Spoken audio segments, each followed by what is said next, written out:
Good morning আমার সকল প্রিয় বন্ধুকে। সকলে কেমন আছো? আশা রাখছি সবাই ভালো আছো। আমিও ভালো আছি। এখন বাজে সকাল 5টা। তো এখন আমার ঘুমটা ভেঙে গেল।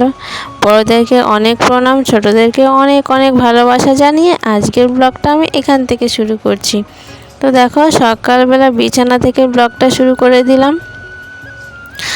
আর এখন আমার ঘুমটা ভেঙে গেল। আর যেহেতু তোমাদের দাদা ভাই নেই, ও নাইট ডিউটিতে আছে, তো সেহেতু আমি সকালবেলা উঠেই রোজ আমি যখনই একা থাকি সকালে উঠেই বিছানাটা আগে তুলে দিই।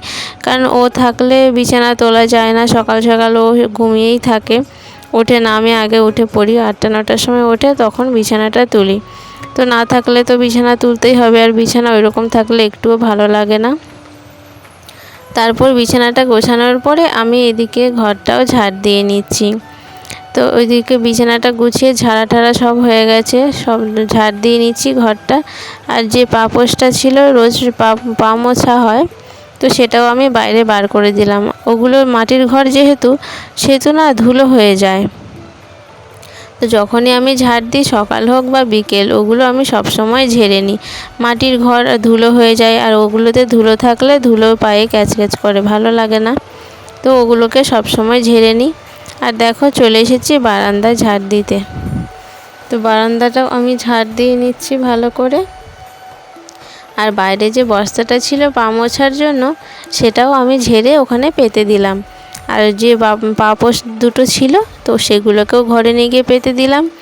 তারপরে বারান্দাটা ঝাড় দিয়ে, দেখতে পাচ্ছ ওই কোণে আমি ধুলোগুলো জড়ো করে দিয়ে ধুলোগুলো হাতে তুলে নিয়ে ফেলে দিচ্ছি। তারপরে চলে এলাম স্নান করে, পুজোটাও দেওয়া হয়ে গেল আমার। তো দেখো, তোমরা পুজো দিয়ে দিয়েছি, ঠাকুরকে জল মিষ্টি খেতে দিয়ে দিয়েছি। আর এইদিকে আমার কার্তিক সোনাকেও খেতে দিয়ে দিলাম, দেখো। তারপরে চলে এসেছি বাইরে। আজকের ওয়েদারটা দেখছো, কত রোদ উঠেছে আর গরম হচ্ছে অনেক।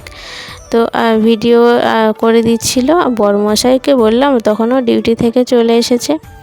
তো তখন বড়মশাইকেই বললাম, তুমি একটু আমাকে ক্যামেরাটা করে দাও। আর দেখো, বড়মশাই ক্যামেরা করে দিচ্ছিল, আর আমি ওইদিকে পুজোটা দিয়ে নিচ্ছি বাইরে। বাইরে যেহেতু ক্যামেরা ধরার কেউ নেই, তো বাইরে পুজোটা দিলেও কেউ ভিডিও করা হয় না।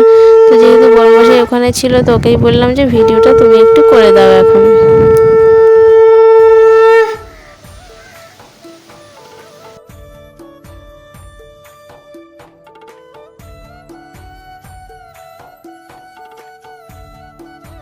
আর এইদিকে দেখো, তোমাদেরকে ওয়েদারটা একটু দেখায়, কত রোদ উঠেছে দেখছো, পুরো আকাশ পরিষ্কার ঝলমলে রোদ উঠেছে, মনে হচ্ছে যেন আর বৃষ্টি আসবে না।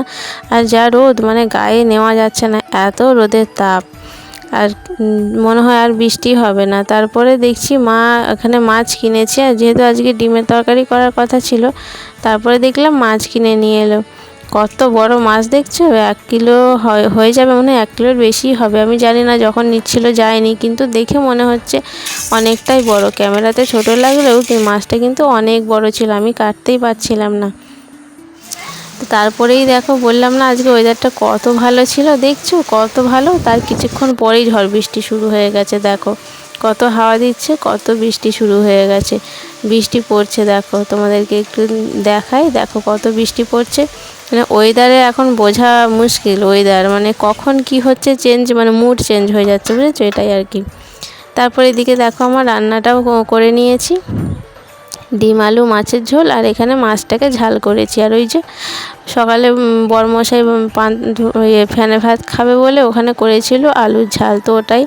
আর হাঁড়িতে ভাত। তারপরে গ্যাস ট্যাস পরিষ্কার করে নিয়ে চলে এলাম থালা বাসনটা ধুয়ে নিতে, কারণ জানি না কখন বৃষ্টি চলে আসে, তার কোনো ঠিক নেই। হ্যাঁ, বোঝা মুশকিল কখন কি ওয়েদার। তো তার জন্য এখানে আমি থালা বাসনগুলো নিয়ে চলে এসেছি, আর এখন ওগুলোকেও মেজে নেব। তো চলো দেখতে থাকো আর সঙ্গে থাকো।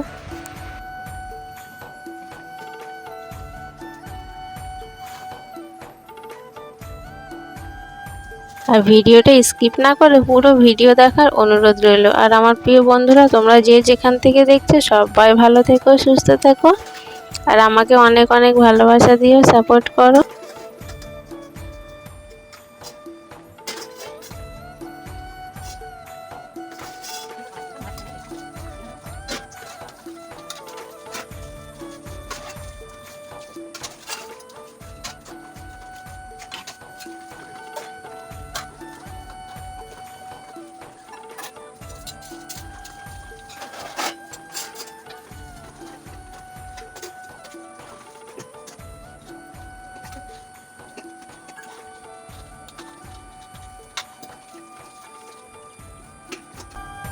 তারপর এদিকে দেখো তোমাদের সঙ্গে কথা বলতে বলতে আমার বাসনটাও মাজা হয়ে গেল। আর কলতলাটাকেও আমি ভালো করে ঝাড় দিয়ে পরিষ্কার করে নিচ্ছি। আর এই যে বাকি যে এগুলো ছিল বাসনগুলো, সেগুলোও আমি ঘরে তুলে দিলাম। তারপর ওখানে জামা কাপড় কোটা সার্ফে দেওয়া ছিল, বড়মশাইয়ের গামছা গেঞ্জি প্যান্ট এগুলোই ছিল। তো ওগুলো এখন কেচে শুকিয়ে নেবো, যেহেতু এখন রোদ বার করেছে, কখন বৃষ্টি হবে তার কোনো ঠিক নেই। তাই জন্য ওগুলোও এখন তাড়াতাড়ি করে কেচে ধুয়ে নিচ্ছি। আর মনে হচ্ছে যা গরম, সকালে স্নান করার পরেও মনে হয় আবার আমাকে স্নান করতে হবে। তো চলো দেখতে থাকো, সঙ্গে থাকো, সাপোর্ট করো। আজকে সারাদিনের সকাল থেকে যে জার্নিটা শুরু হয়, তো সেটাই তোমাদের সঙ্গে ছোট্ট করে শেয়ার করলাম। তো সবাই আমার পাশে থেকো, সাপোর্ট করো। আর কেউ যদি আমার চ্যানেলে নতুন হয়ে থাকো, চ্যানেলটিকে অবশ্যই সাবস্ক্রাইব করে পাশে থেকো। আর আজকে সবাই একটা জিনিস খেয়াল করেছো, মজার জিনিস খেয়াল করনি? আজকে আমি কেমন শাড়ি পরেছি বলো তো? আজকে আমি সাঁওতালি স্টাইলে শাড়ি পরেছি। এভাবে শাড়ি পরে আমি না কাজ করতে পারি না, জানি না কেন বারে বারেই আমার খুলে চলে আসে, আর বারে বারেই এরকম করে পরতে হয়। তো যখন এরকম নিচু হয়ে কাজ করি তখনই সেই মানে খুলে চলে আসে, মানে সেরকমভাবে যে অন্য রকম শাড়ি বাঙালি স্টাইলে পরলে যেরকম কমফর্টেবল মনে হয়, এভাবে পরলে অতটা মনে হয় না। মানে কাজবাজ আমি ঠিক করে করতে পারি না, খালি এরকম খুলে যায়। তারপর জামা গেঞ্জিগুলো নিয়ে চলে এলাম, যেহেতু বৃষ্টি পড়া শুরু করে দিয়েছে। তোমাদেরকে যে বললাম যখন জামা কাপড় কাচছিলাম তখন রোদ ছিল, তারপরেই বৃষ্টি পড়া শুরু করে দিয়েছে। তো ওই জন্য আবার আমি ঘরে নিয়ে এসে মেলে দিলাম। যে বারবার এরকম মেলা করে মেলতে হবে, আবার তুলতে হবে, একটা মানে বিরক্তির ব্যাপার। তো ওই জন্য এখানেই মেলে দিলাম, এখানেই যতটা শুকোবে তারপরে ফ্যানের হাওয়াতে শুকিয়ে নেব। তো এখানেই আমি একটা একটা করে সব জামা কাপড়গুলো মেলে দিচ্ছি। দেখো সবগুলোই, আর ভালো করে জলগুলো আমি নিংড়ে দিচ্ছি, কারণ জলটা ভালো করে নিংড়ে দিলে যতটা হাওয়াতে শুকোবে তারপরে পাখার হাওয়াতে শুকিয়ে নেব।